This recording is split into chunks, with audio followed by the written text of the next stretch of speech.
Hi friends, ఎలా ఉన్నారు? బాగున్నారా? ఈరోజు స్వీట్ చేస్తున్నానండి. అది కూడా శనగపిండితో చేస్తున్నాను. 1 కప్పు శనగపిండి తీసుకున్నప్పుడు సగం కప్పు నెయ్యిను ఆయిల్ కూడా సగం సగం కలిపి వేసి తీసుకోవచ్చండి. మొత్తం క్వాంటిటీ సగం కప్ అండి. నెయ్యి తీసుకొని కొంచెం హీట్ అయ్యాక 1 కప్పు శనగపిండి వేయాలి. కొలత శనగపిండి తీసుకున్నానండి. ఇది జల్లడ పట్టుకొని ఉండలు లేకుండా చూసుకొని వేసుకోవాలండి. ఉండలు లేకుండా చేయడం వల్ల స్మూత్గా మంచిగా వస్తుందండి లడ్డు అనేది. దీన్ని వేసి మంచిగా కలుపుకోవాలండి. దీనిలో మెయిన్గా చెప్పాలి అంటే మనం ఎంత బాగా కలిపితే అంత బాగా వస్తుంది లడ్డు. దీనికి ఒక హాఫ్ అన్ అవర్ దాకా పడుతుందండి. ఇది చేయడం చాలా హార్డ్ వర్క్ చేయాల్సి వస్తుంది, ఎందుకంటే చేయి కూడా పెయిన్ అవుతుంది. ఇది ఎంత బాగా కలిపితే అంత టేస్టీగా ఉంటుందండి. చూడండి, ఇలా కలుపుతూ ఉండాలి ఉండలు లేకుండా. ప్లస్ మనము కలపడం ఆపేస్తే అడగంటుతుందండి. ఒక టూ మినిట్స్ ఒకసారి ఆగకుండా ఇలా కలుపుతూ ఉండాలి.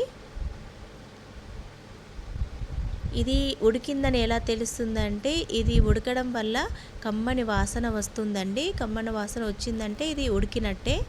ఇది ఎంత బాగా కలిపితే అంత బాగా కలుస్తుందండి. ప్లస్ మళ్ళీ మంచిగా టేస్ట్ కూడా ఉంటుంది. చూడండి, ఇలా కలుపుతూ ఉండాలి.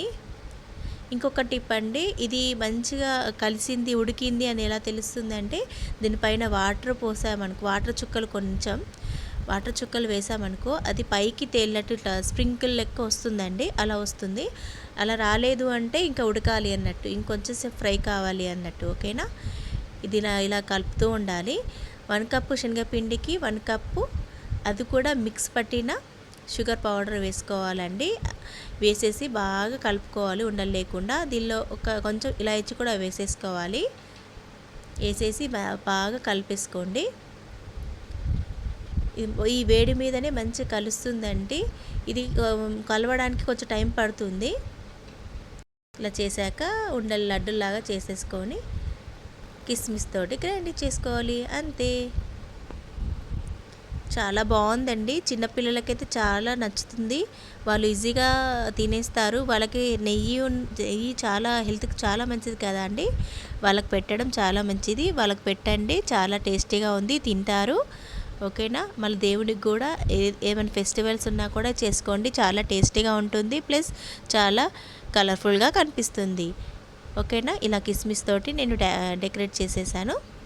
ఈ వీడియో కనుక నచ్చినట్లయితే లైక్ చేయండి, షేర్ చేయండి, సబ్స్క్రైబ్ చేసుకోరా. ఇలాగే సపోర్ట్ చేస్తూ ఉండండి.